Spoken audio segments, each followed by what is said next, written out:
sitaki kuiongea kauli. Kuna mtu nishamwambia wewe kwenye kundi anakaa hivyo hivyo hapa stage. Hivyo hivyo.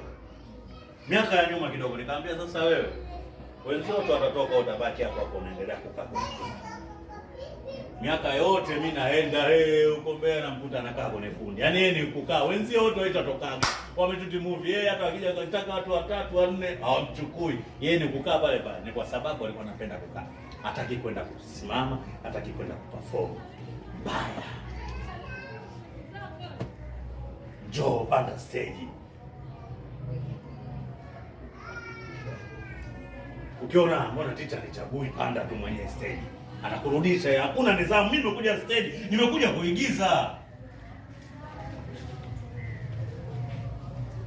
Atakuwa ni mwalimu wa ajabu eti ananifokea kwa sababu nimekuja stage. Nimekuja kuigiza, unichagui. Kama nimepanda stage, nichagulie mtu tuigize hapa. Kama anajua sanaa mlete. Ndio ninapotakiwa na spirit hiyo.